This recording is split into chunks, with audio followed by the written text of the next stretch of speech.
What's happening, Flares? We're out here with YCS Prague 2017 end stream, I guess you could call it, of sorts. We're going to be talking about the big YCS that Joshua managed to get his revenge on, and little Themis over here as well, who managed to come top 8, losing only to Joshua. So, yeah. So, this is a big event for you guys. Since we don't get them all the time, but as you can imagine, it's something that was very important to you, of course, Josh. Yeah. Yeah. It's pretty unreal, honestly. It really is. So you came out of the second place at Bochum. Yeah. For a lot of people, that's just amazing in and of itself. But for you, of course, that wasn't enough. You wanted to really, prove to yourself that you're the best, and you had to lose to Billy, but you came back and you managed to do it. So you knew from the very beginning that he was going to be there. Was that always in the back of your mind, or? I mean, I didn't expect that, no, but he did say he was going to Prague like months ago, didn't he? Yeah, he did, but you still can't really expect that both of us were going to make the finals again, right? Yeah, it was pretty wild. I still can't really believe that happened. Yeah, honestly, that's just amazing. Greatest redemption story. Did you go to Bochum, Themis? Yeah, I got round 1 feature mod. Round 1, okay. Did you manage to top Bochum? No, I scrubbed very early. Very early. One of my worst performances. Oh, really? That bad? Yeah. So it was really bad. You must have been feeling like you wanted to put in all the extra work and stuff for the for this YCS to redeem yourself, Yeah, actually, I worked very hard for this YCS. I was testing for more than a month before the YCS. And a while for Bochum, I was testing only for 2 weeks before and not correctly testing. So you both played Frogs, right? You played Frogs as well for Bochum. No, he played Minerva for Bochum. Oh yeah, you played Minerva. That's why you did so badly, because you played Minerva. Yeah, you could say so. Yeah. So when did you guys start? Oh, Themis, you got me on the echo there. Yeah, when did you guys start deck building and stuff for Prague? Because you always knew that Zoo was gonna be the deck to beat. The set had come out. Josh, you were doing really well at regionals and stuff, testing out different Zoo variants. We had YCS, Atlanta, and Seattle influencing the meta. So were you always set on Frogs, or did you kind of just look at the 2 YCS before? I started testing basically. I don't know when it was again. 2 months ago, I think, something like that. I started with Pure Zoo, obviously, and I liked it fairly much in the beginning. But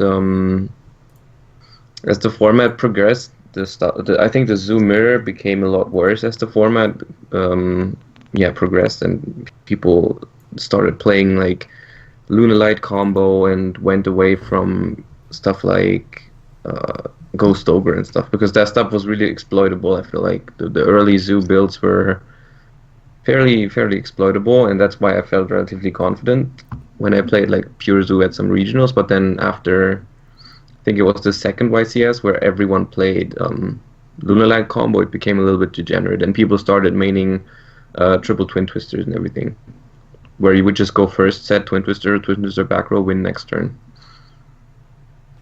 Yeah. Themis, how did you feel about the format after Seattle and Atlanta? I reached the point that a week before Bochum, Prague, sorry, I was kind of desperate. I started with testing Zoo, and 2 or 3 weeks before the YCS, I tested again Infraraids, and I really liked it. But then the Lunalight combo got published, and I felt the matchup wasn't that good as it was earlier, and started working on do more stuff. I didn't want to play Zoo Mirror because it was dice roll if you don't open any hand traps. Then went for Metafold with Zoo, which I really liked it because I generally like pendulum decks. But going into side deck against Zoo, you have to deal against not only the Lunalite combo but also Fragrance. So you pretty much can't beat Zoo. And that's when I went into trying the 60 cards deck, the Paleo. Do you guys both think that objectively the Lunalite thing was probably the worst thing to happen to this format? Yes. I didn't mind it much. Now, simply because I think I found the best deck, so I think the format was solvable. Yeah, I think it's exactly. okay. If we weren't playing this deck, then the combo would be pretty much degenerate. But with this deck, we just didn't care if they would combo. Yeah, so I mean, obviously, like, if you're playing a Zoomer and you open the fusion sub combo and your opponent doesn't have hand traps, you just like do your thing and then you kind of just win easily. But like, you guys kind of just decided, well, fuck this, I'm not gonna deal with a mirror match. I'm just gonna set some traps and like, you know, mirror force you if you go first or second. It doesn't really matter. How did you come up with this frog thing?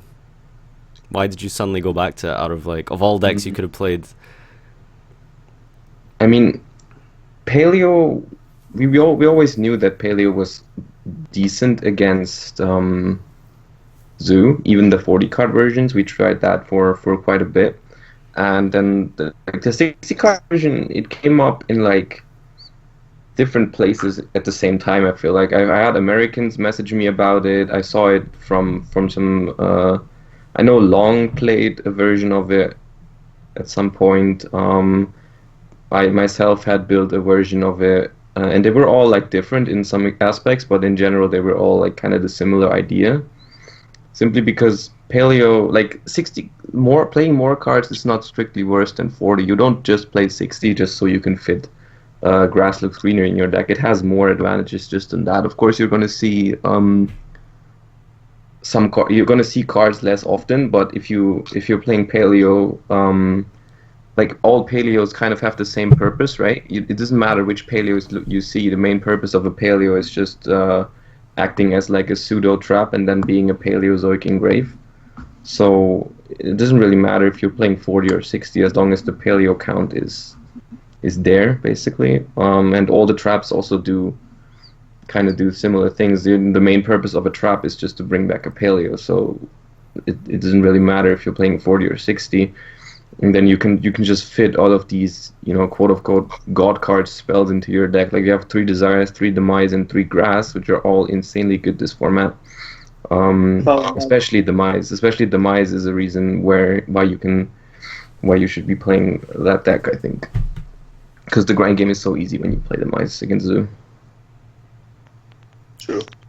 How did you like decide on Paleo from being decent to like suddenly throwing in fucking backjack and like all this stuff? Like where did this come from? No, it's just a natural fit. Backjack is just super amazing because it has synergy with Grass, because without backjack, Grass on average is still good but not amazing. You know, you're gonna send a bunch of Paleos and a Lost Win, and that's pretty much it. Like you can't really expect to mill enough Ronins and Frogs to make Toad anyway, so Grass is like pretty average if you don't play backjack. But if you play backjack, it becomes insanely good. Yep.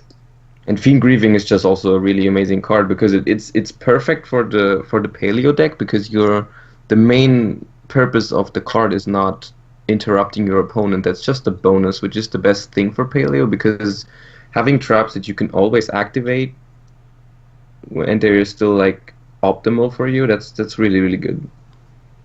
Because I don't have to wait for my opponent to do something for me to being able to flip Fiend Grieving. Yeah.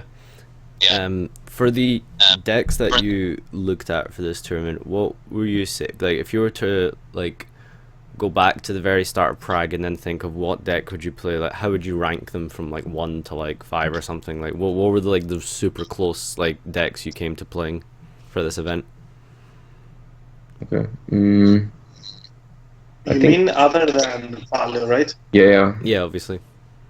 Well, I guess if you count 40 card Paleo, I guess that was also like not 40, but like not 60. I was playing around with some versions between 40 and 45, simply because 40 couldn't fit everything that you had to play. Like you had to play Desires and Demise. You had to play a certain number of Mirror Forces and stuff. So it would always end up being more than 40 anyways. But yeah, it was that. It was Pure Zoo, of course. I was playing around with really teched out versions of Pure Zoo just to combat, the mirror, like DD Crows and stuff like that. But When you say didn't teched find out anything. pure zoo, do you just mean like really heavy hand trap version? Yeah, it was basically just like twin. I think the text I would have preferred for this format in Pure Zoo would have been like DD Crow, Twin Twisters, maybe main decking Apocrypha or XYZ Universe, stuff like that.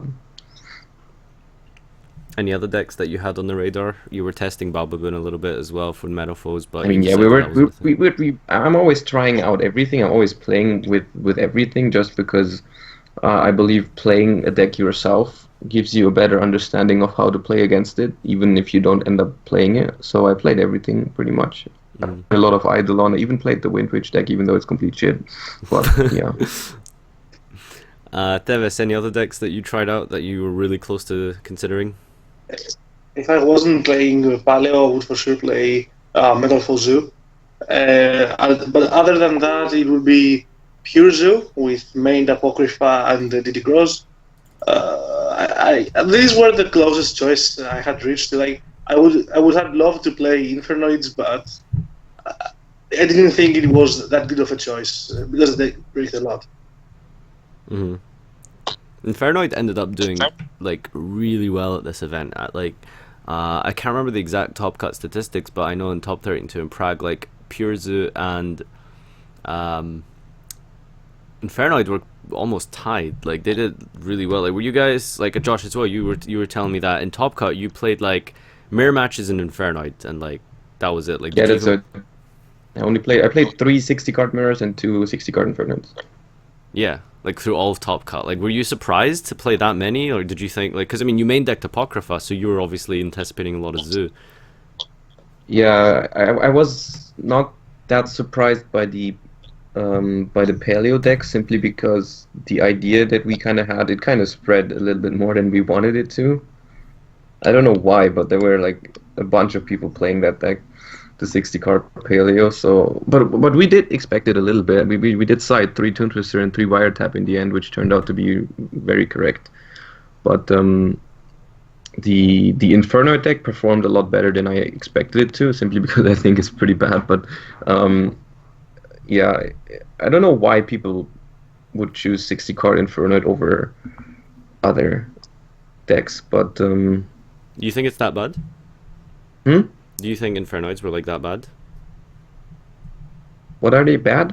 Yeah, like because you said like you're surprised that so many was there, but like, do you think it's just a bad deck? I or- just feel like it has some weaknesses that don't really make it a good choice. For example, I don't think it's very good against Zoo, especially going second if you don't draw grass.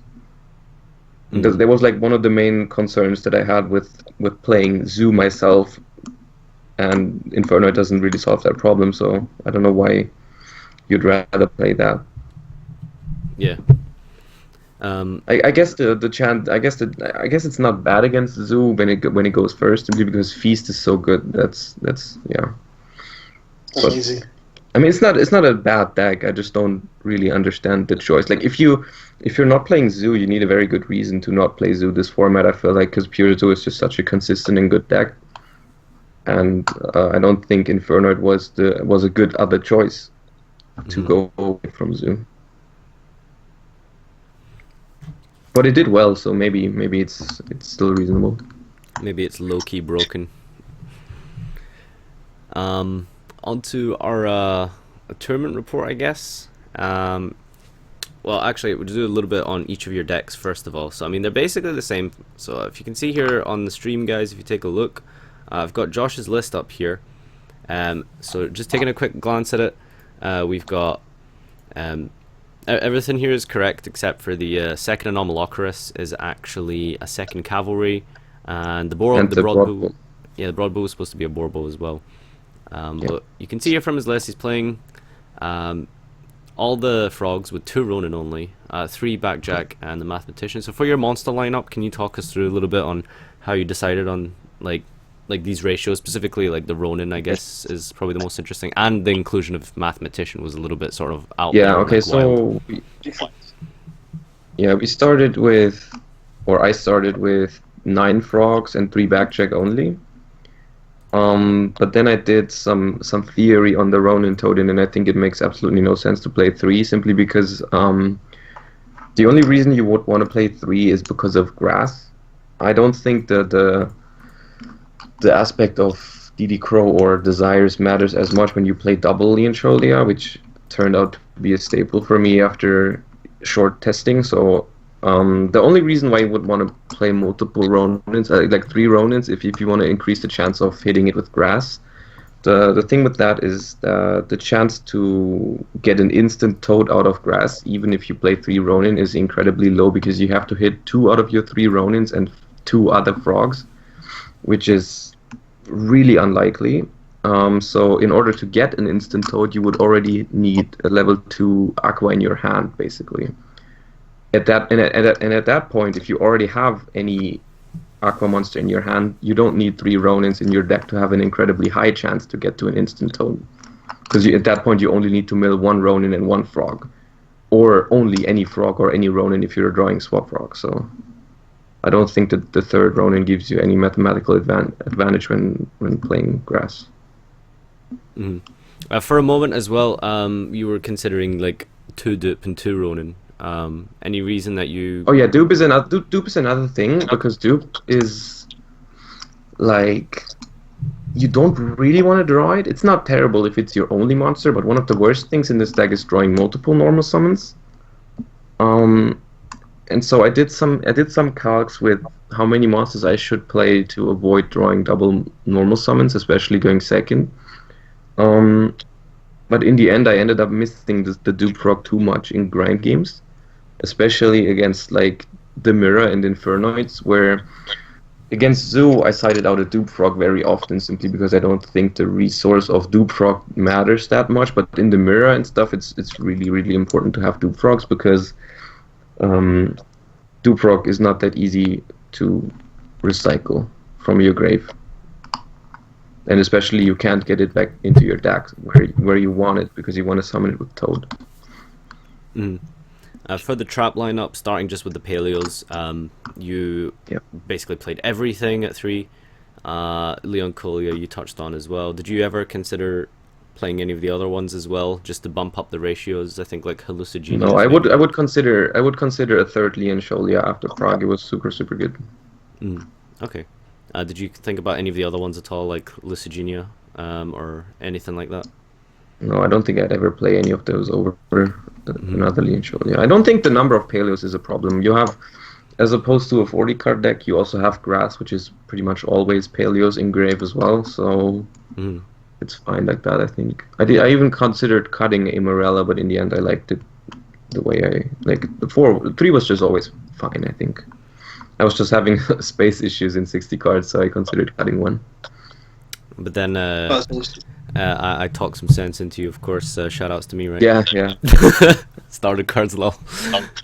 I just realized as well, I was going to talk about your spells, but they're all very kind of staple. Like, Grass must have felt very dead for you in Top Cut. Like, you played so many 60 card mirrors. Yeah, I mean, in Top Cut I never ever resolved it, but yeah. I also played against 6 60 card decks during the whole tournament. The whole tournament, or like Swiss as well? Yeah, whole tournament, both days. Oh, okay. Yeah, I mean that's quite a lot. That's like almost like half your matchups. That's still, I think that's still half of what he had, because I think top 8 you play 14 matches, I think, up to top 8. Yeah. And really the only kind of like, I mean, everything else seems very kind of understandable. Like Apocrypha was a bit of a meta call. Everything else is very staple with the Solemns and stuff. But I guess the biggest sort of thing to really mention is you decided to go with Mirror Forces.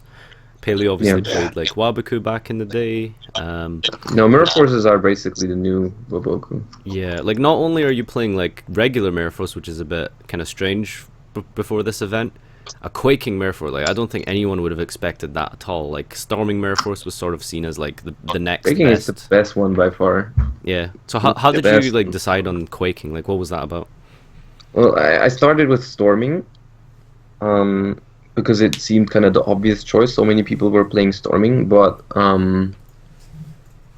I realized that it's very bad especially in paleo. I think in zoo it's fine to play storming, but in paleo it's bad because very often you're activating mirror forces just because you want to bring back a paleo, not because you actually need to activate mirror force when they're attacking for like medium damage or something.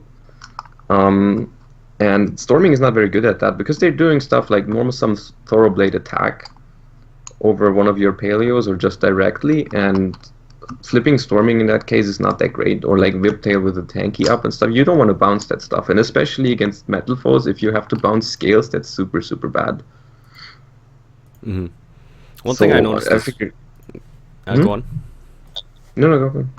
I was just gonna mention as well. One thing I noticed like really late on was quaking was kind of cool because like you can like lock a rat under their XE guy and it just sits there and they can't really make a play. Whereas storming would put it in the grave and then they can normal summon any zoo after and then tiger it and then it'd go off. But with quaking, you Quaking sort of is just like amazing. stick it. Also because all the zoos have like no defense. Like it doesn't matter. Mm. And you're in no rush to like kill them or anything, which is usually one of the bad things of quaking, right? You have to like kill them over those 4 face down monsters that you give them, but paleo doesn't care. You just make toads. Yeah. You don't have to win immediately. Yep. So the extra deck seems fairly standard. Run us through your. Yeah, it's just like you're gonna summon the toads, the 3 toads very often. You're gonna summon 2 Opabinas very often. You need Catchark, Phoenix, and F-Zero for OTKs, and the rest is just like gimmick, I guess. Yeah. I made Downer a couple of times. Anomalakaris at 1 was totally fine. Never made the Crumble guy. Made Cavalry a bunch of times. I played the second Cavalry because of the Eidolon Water Fusion. Yeah, can be Because targeted. you have no or main destroyed. deck outs to it, you only have extra deck outs, and they play a lot of traps, so you might need a third XYZ for that. How was the side deck? Run us through your decision making there. Okay, so the side deck was what we made like at last couple of days. We worked a lot on the side deck simply because like we were not quite sure what to side the most for, because like in the end we decided to heavily side for the mirror as well, which turned out to be a really good decision because many people played it actually, but like yeah. So we decided to not side much for Zoo in general, simply because the matchup is already so good. All we had to deal with was them siding in Denko and XYZ Universe. So the first thing against Denko is obviously breakthrough skill. It's like auto include. You have to play it in paleo side decks just because you have 3 Morella to send it, and it's especially good against Zoo because they don't kill you if they play Denko. Like even Denko Barrage is usually not an OTK, so it's because Zoo is also capped in damage a lot. So Breakthrough and Darkhold and Regeki work very well as outs to Denko. Yep. And then also just warning, I mean, you don't have a high chance to see it, but it's still going first, or against Metal Foes. It's just a really good card. So, and it outs Denko at the same time, so we put it in. Twin Twisters and Wiretaps for the mirror, and Anti-Spell seemed to be the best card against Metal Foes, because Metal Foe is actually a lot harder than it was in Bochum. In Bochum it was a really good matchup to begin with, but here, like, Metal Foes now going first, they put on so much pressure that you have to expect losing game 1 to them if they win the dice roll. So we kind of wanted that auto-win card for it. Yep, that all makes sense. Let's move over to Themis's list here. It's pretty much the same, card for card. Yeah. 2 different. What differences did you have? In the main, I wasn't playing Mathematician. I was playing third Ronin Toad. Yeah. And in the extra deck, I had 2 Anomalocaris and 1 Cavalry. Mm-hmm. Because the Cavalry is simple, because I just didn't have access to the second one, so second Anomalocaris was perfectly fine. Yeah. I never used it. And for the Ronin, I just didn't want to play something that is useful only if you draw it, like mathematician. I prefer to have the Ronin because of way too many Greek cross flying around, either in main or in side deck. And sorry, my voice is destroyed. I won 2 games because I had 3 Ronin tokens and my opponents were playing around that I had 2. But it just random situations that it happened. One thing as well that chat just brought up that I forgot to ask about, you guys didn't play any hand traps whatsoever. Yeah. Want to just walk us through that? Yeah, I fought so hard with myself about Maxi just because it seems so weird to enter a YCS without Maxi in 2017. It was like, I was talking to Marcelo about it a couple of weeks ago when I first discussed the deck with him, and I actually said to him, I don't know if Maxi is actually staple in that deck, and but I never really cut it. I was just like, we could consider cutting Maxi, but I never actually did. And Marcelo did cut it, and he said he didn't miss it and everything, but I just kept playing it. I was like, can I really cut Maxi? I'm not sure, man. And he was always like, yeah, what you said in the beginning was right. You should just cut Maxi. And then actually I did end up cutting Maxi Saturday morning. Before the event, I was still back and forth between 2 Maxis, and I think it was the Mathematician and some trap. So in the end, I cut Maxi, and I think it's definitely correct. I actually did never really miss Maxi because I still won most of the games going second against Zoo, and in other matchups, you don't even need it that much going second. I had kind of similar situation. Like I started playing with main Maxi, and during the Skype call we had on Wednesday night before the event, in the list we still had the Maxi inside. Yeah. But while I was testing, I was like, okay, yeah, it's fine. Sometimes you can draw it turn 1 and such stuff, but most of the times I would really prefer to draw a trap instead of Maxi. So I was going to the event and I was like, I feel meh about Maxi. And then I talked with Marcelo on Friday. I was like, I really hate Maxi. I want to cut it, but I'm not sure on what to add instead of it. He was like, yeah, like, Maxi sucks. It's like it's always very late. You prefer to draw more resources or draw into more traps, and Maxi doesn't help you in this point. Yeah, I cut it. I never even missed it. I made so many jokes about the Maxi not being in the deck. Yeah. Yeah, I never had Maxi, never lucky. I was like, my friends were always saying, "Oh, I drew Maxi in my sixth card after combo," and I was like, "Yeah, that's why I don't play Maxi." Kappa. Like, the thing is, if you open Maxi, it's still one of the best cards in the game in this deck. But because you go second, you have Maxi, you basically win 100% against Zoo simply because they can't even put up a board, so there's no way they can like pressure you enough because you're gonna set 5 and they have not even developed a board yet, and you still get the card advantage of going second. But whenever you don't open it, which is only like 15 to 16% in 60 cards, I think that was the number we calculated it. But whatever. In every other case where you don't open it, you would rather not have it in your deck and rather play cards that deal with boards that already exist, that you can draw off of Demise, Desires, draw for turn, all that kind of stuff.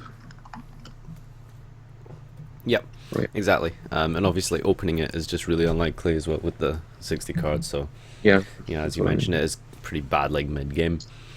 So within this next like 50 minutes or so, got a bit of I guess our tournament report that we can go over. If you guys have that to hand, we can talk about, obviously not every single round, but if you guys can think of anything particularly interesting or big that happened, we can just go ahead with that. So Themis, if you want to start us off, tell us about your event, any particular difficult matchups and interesting games you had over the weekend, and if you remember how many dice rolls as well you won, which would be... Yeah, actually I remember all dice rolls. In day 1 I won 2 out of 6, and in day 2 I won all the dice rolls except the 2 we rolled with Joshua. Yeah, it was like not unreal numbers. But yeah, like, day two winning all of them was like, what's going on? Hey, Cat all of right, winning. yeah. I at around round 5, I think, or so, I played against my first zoo. I was all day going around, was like, I want zoo, give me zoo. And I was playing against Paleo, and I was like, what? I don't want to play against Paleo. I didn't know how to play correct the match because I didn't. The first time I played against Paleo was Friday night before the event, and I was like, just don't give me Paleo. I will just go against Zoo, and I will dodge the Paleos. And on round 2, I played against Volcanic Paleo, and round 3, 60 card Paleo, which I got my first draw since 2014 in a YCS. I was very angry when that happened. And the next round I played against one more Paleo, then Zoo, then 60 card Paleo, I think Zoo again, and Zoo, I'm not sure. And day 2, first round was Metaphors. Then second round was Invoked with Zoo, which game 2, he went first with the Lunar Light combo, set 2, and I went with set 1 Master, set 4 after I grasped him, and got hit by Universe for Kali Yuga for 4. But I won the game because with Backjack, I had stacked the top 3 to play around of him having Universe. Like I just apocryphal him in his turn and left him with no emeralds, no resources to go on, then into Barrier, then started taking more turns and won the game.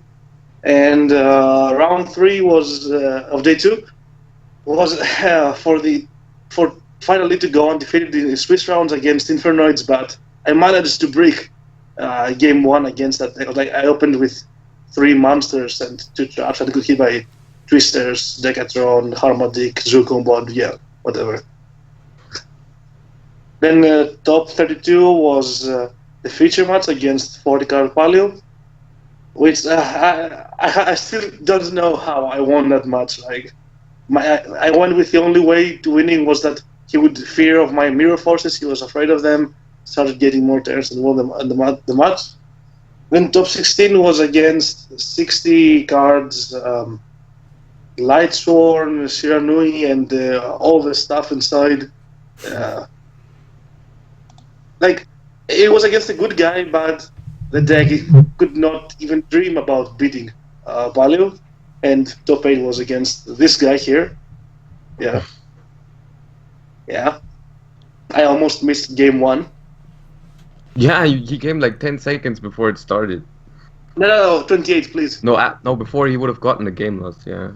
What were you I doing was that on whole the time?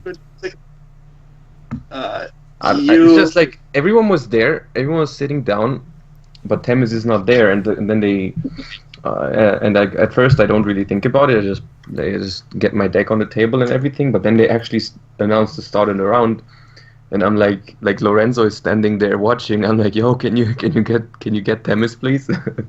And then he just runs out of the hall and gets Themis, and then Themis runs into the hall and actually arrives like 30 seconds before he gets the game loss. Yeah. I almost didn't even shuffle my deck, just passed him a deck. Yeah. Like, I got raped game 1, game 2, I won in time, game 3. He did a pretty good twisters to just steal the game, hit my ward up and steal the game. Yeah. That twisters, man. Yeah. Your future match against each other was no, you didn't get the feature match against each other. No, did you? I can't even remember. Oh, it wasn't. No, what was it featured? He got round 4, I got top 4, I got top 32. Josh, you want to hit us up with your little tournament report? Yeah, like how much in detail do you want it? Because I have it in detail. I mean, make it about. I just want to have like rounds, dice roll, and against what? So we got about, let's see, we want 15 minutes of Q&A from chat. So if you can spend 7 minutes talking about your tournament report. Okay, so well, I started the day off with a 60 card Paleo mirror match, day 1. It's like, okay, nice. Our deck is not secret. There's And he actually goes only first. 100 paleo decks altogether that entered the event. It's not that bad though. Yeah. It's fairly many. But yeah, either way, I lost dice roll in the open toad, but I still won somehow. Then took it 2-1 overall. Second round I played against 40 card Infernoid. Lost dice roll 1-2-1. Round 3 beat Zodiac 2-0 because the deck beat Zodiac. Round 4 lost dice roll against Fozu, but actually still won 2-0. So I started the day, like day 1 was like 3 and 5 in dice rolls. But yeah, round 5 another Zoo. Round 6 I lost to Fozu, which was like weird because I think it was it was not the only time, but like I think 1 out of 3 times in the entire tournament that I opened first turn Toad, and I still lost game 1. You think Meadowfall has a good matchup against Frogs? Well, not overall, but like going first, it has a pretty high win rate because Paleo has a hard time grinding through a field of Zoo combo when it's backed up by counters. Yeah, counter is pretty That's big. like really difficult, and like especially since like Paleo needs some time to grind through that board. Metalfall has a lot of time to like resolve scales on combination and stuff like that, so they get a lot of advantage. So like you basically have to have strike every time, every turn, or barrier to not die. So because foes can also play through Mirror Force really well because they can like bounce stuff and make break sword multiple removal on back row, which is like normally that's the good thing about Mirror Force is that Zoo cannot deal with back rows unless they draw Twin Twister, but Metalfall has ways in their engine of killing back row. Themis, I think we lost your Which is why webcam, by the Waboko way. used to be better, but now we're not playing Yeah, Waboko I'm here, anymore. I'm here. I think we lost your webcam though. Yeah, I'm fixing it. Okay. Yeah, Josh, go on. Yeah, okay, so I lost to Fozu, then I lost to 60 card Infernoid, which is usually a really good matchup, but like the only way they can really get into the game consistently is by going first and opening Zoo combo plus Void Feast, because like otherwise they can't resolve grass on you unless you desires. And so yeah, but like yeah, he decided to open like that, so he won game 1, and then game 2 I had mediocre back row, especially no outs to Decatron, and he had Decatron plus 1 for 1, so he could grind through it. But yeah, it was okay. So I was 5-2, which is pretty bad. 1 round 8 against foes, and then finished day 1 6-2. So I had to win everything. Were you really So I nervous? did. Like, because I mean, like winning out 3 in a row, like starting X2 on day 1, it feels like you're really mean- close to like not topping at that point. It must have been pretty hard. You know, like, I mentally. am nervous, but at the same time I'm also used to it, right? It's like it's not the first time that I've been on the bubble. So yeah, I mean I still get nervous every time I play like on the bubble or the last round or the first round of a YCS, but like it doesn't show as much as it used to. It's like it's fine. I'm fine with it. I'm fine with being under pressure. Yeah. Yeah. So yeah, I managed to win out on day 2 against Zoo, 40 card Paleo, and then another Zoo. And then, like I said earlier, top 32 was all 60 card matches, with the first 3 being Paleo mirrors, and then top 4 and finals was Infernoids. And like I really enjoy the 60 card Paleo mirrors simply because they are really low variance. Because like the 40 card Paleo mirror was also fine, but whenever someone went first and opened Toad, he pretty much won. But it doesn't happen as much in 60 cards. Yeah. So it pretty much always turns into a very good grind game. It's like the 60 card Paleo mirror is really good. So I really enjoyed my top 32, top 16, and top 8 matches. There's like the Paleo mirror is a really good control game. So that was good. Yeah. So, we've got about 2 minutes left on the report here. Okay.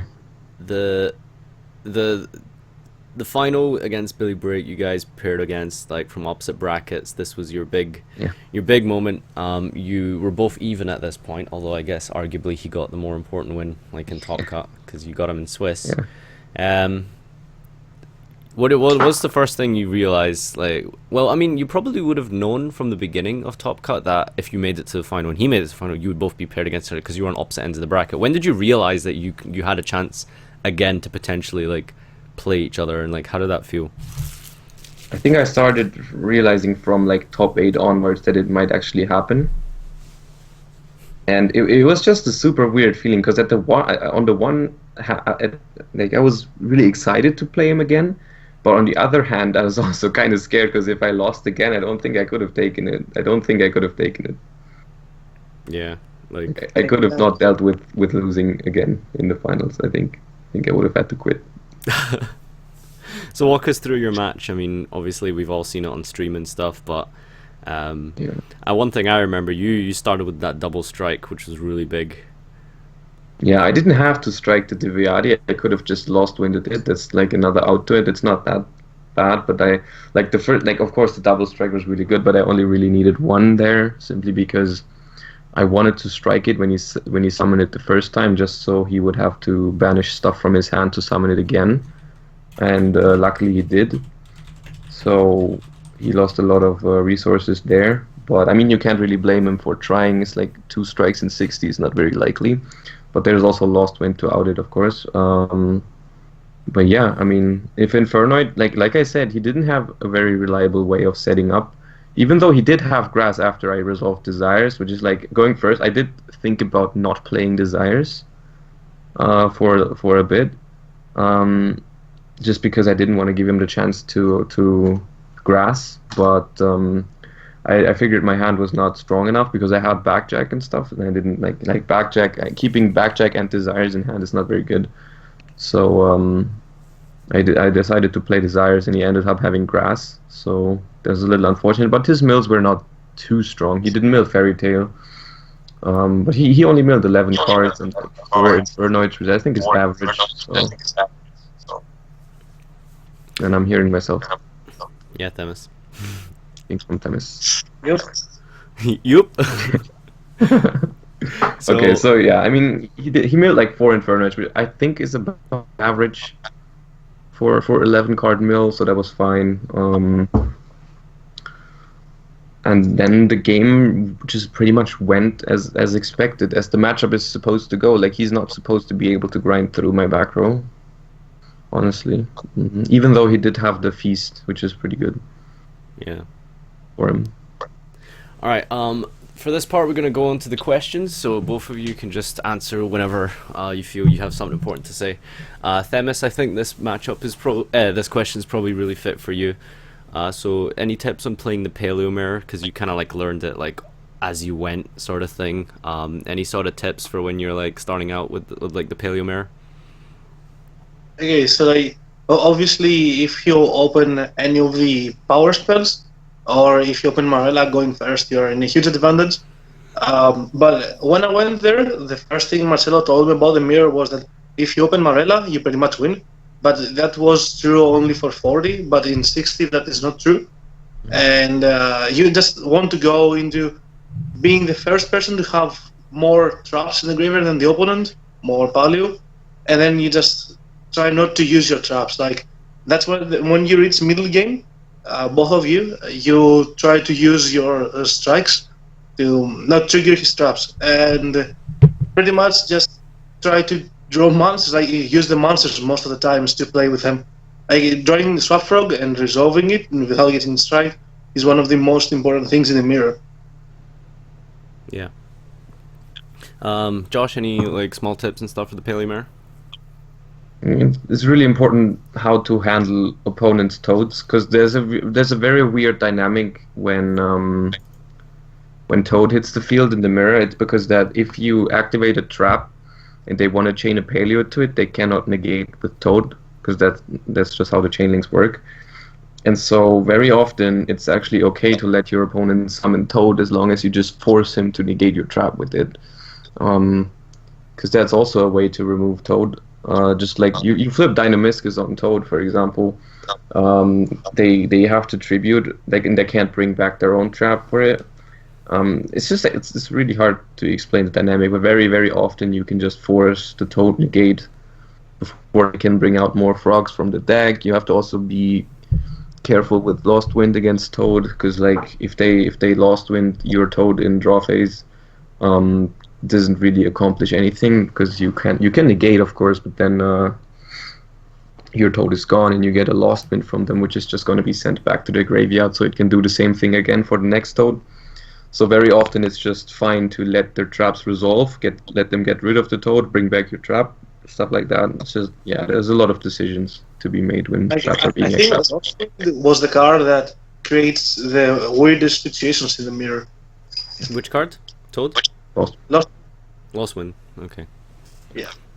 Yeah. Also, I noticed Demise is very tricky. Demise is tricky in the mirror, because the turn you play Demise is the turn your opponent can activate all the traps without you being able to respond with your traps in the graveyard, because you can't special. that. Yeah. Like in our game too. Yeah, there was a point in game 2 where I had Paleos in grave, but he didn't.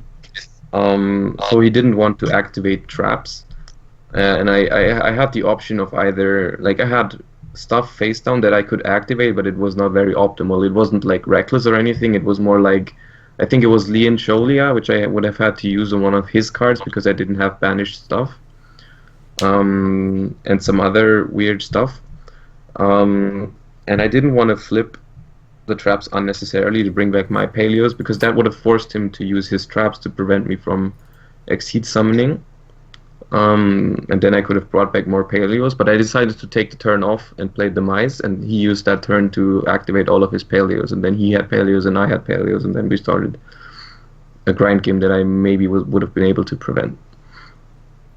Yeah. All right. Let's see. Who thought of the deck first, you or Jordan? I heard it was Jordan. I'm not too sure if this is serious or not, but someone's suggesting reasoning. Reasoning? Yeah. I mean, no. I mean, they're always gonna hit too, so it's not really hitting ever. Yeah. But could be like a pseudo grass, I suppose. But I mean, yeah. After the ban Doesn't seem list, that great. after the ban list, do you think that 40 Paleo is better now, or is 60 still better because you open with Swamp more often, or do you think that 60 is better because you open Grass and Swamp more often than only playing 40? Oh, it depends. Like, Paleo is always dependent on the meta, because you can't always. Also, the different versions depend on the meta. Like, Card of Demise is a card that is just format dependent in Paleo. Sometimes it's really good, sometimes you'd rather not play it. It just always depends on how much time other decks give you to play Demise. And if you can't play Demise, then you'd probably not play the 60 card version. It just really depends on the other decks. But yeah, I mean, both versions will definitely be playable, I guess. Totally agree on this. Do you feel that running Apocrypha in the main is good going forward in the next format, or do you think we'll see a big enough drop in Zoo for something else? I think it's not that necessary anymore, because even if Zoo still exists, I don't know if it will make these boards often enough where Apocrypha is really good. Yeah. Like, especially mid-game, there's not going to be that many combos happening anymore. There's mostly going to be normal summon a Zoo, XYZ on top of it without rat combo left. And Apocrypha is pretty bad against that, so probably not. Apocrypha was more like the card for this event, and to make up more space in the side. Like, you could easily change it for Neil Ceiling. Even this event, I didn't like it much. I only played against 4 pure Zeus. Yeah, that's true. But we still had space in this side to have more cards for the mirror, which was really important. Yeah. What changes would you make regarding the effect of the new ban list? You mean for the 60 card version? Yeah. Or even if you just like didn't play 60 card, you played 40 card for the next format. No, I guess if I would play the 60 card version again, I would definitely cut the Apocryphas. And then also would have to see how good the Mirror Forces are going forward. Those are like the only really situational stuff. I think you would still play Lost Winds, Fiend Grievings, and all that stuff. You can't make more changes. Like the rest of them are the cards for the deck. Like Mirror Force and Apocryphas are the meta cards. Yeah, you have other stuff. You have Aboko, you have Aegis of the whatever it's called. We tried that out a bit. Yeah, there's multiple options. Let's see. Any thoughts on the new ban list going forward? I don't think it changes all that much. It's a fairly tame ban list as far as I'm concerned. It's like I think the rat semi-limit is okay. I think it's a good call. I would have liked to see Norden Terratop, but Yeah, exactly. it's okay. As a ban list, it's fine, but it's a waste of having a ban list without. Yeah, it's not optimal. It's just not optimal, but I think Rat at 2 is a pretty good solution because from what I've seen and heard, the deck is still going to be viable once the next set comes out. And like just viable to the point that it's good again. So, yeah. I really hated the Maxi into 1. I really hated that. How come? Yeah, because I think Maxi is not a bad card. It's something that is good for the game, but it becomes. I believe that card. Maxi has become way too strong as of lately. I do agree that the type of card that Maxi is important because it prevents certain dumb things to happen. But I feel like if they limit or ban Maxi at any point, they need to give us other hand traps that can prevent stupid shit from happening. Well, we're getting Ghost Dash next set, so yeah. But the card also has to be like main deckable. Like Maxi was a card that was just like so good that you can main deck it, whereas stuff like DD Crow is often not good enough to main deck because it's usually not good against a variety of decks. Ghost Dash is pretty main deck worthy. I mean, I know OCG were. Yeah, that's. I feel like as soon as Ghost Dash comes out, it's okay that Maxi is limited, but at that point, I would rather see the card just being banned because in my opinion, the limited category should only be for cards that are used as like engine. Either they're searchable or they're like a resource, something that you can like an extra deck monster or something like Sir or Graph or something that just like it doesn't really. Yeah, because then it becomes like luck based and stuff. Yeah, exactly. Like cards like Emptiness should just either be like if it's fine for the game, then you put it at 3, and if it's not fine for the game, like Emptiness, you just ban it, because then you eliminate the variance out of it. It's like, yeah, the limited category should just be for like resources and searchable cards, and not Maxi, because it's just gonna become the same thing, right? It's just like. Your opponent people are probably still gonna play it, and if they open it, it's like, yeah, fuck me. Yeah. Alright, that's us coming up to our little hour mark here, so you guys, if you're interested, make sure you subscribe to Complexity Card Gaming here on Twitch, and you can check out the VOD, and I'll be uploading this to my YouTube channel as well, so you can check it out afterwards. Tomorrow morning, most likely I'll put it up, and you can watch the full thing again from beginning. Do you guys have any final comments or anything you want to like touch on again before we close up? Shoutouts for people helping you on this deck. Yeah, I guess I want to say thank you to everyone that was rooting for me. It was really amazing coming out of the feature match area after the final, seeing everyone there. Coming up to me. Eating the apple. Oh yeah. Eating the apple. Yeah, it was amazing. Prague was amazing. Everyone that messaged me on Facebook afterwards, everyone that was cheering for me, it was super nice. Yeah, and I guess I also have to give a shout out to Billy, because if he wouldn't have made it to the finals again, which is a super, super amazing job from him as well, the dream story would not have been possible. So yeah, I Yeah. guess that's it. All right. That's us, guys. Thanks for watching. Make sure to check this out on YouTube tomorrow morning, and we'll see you next time.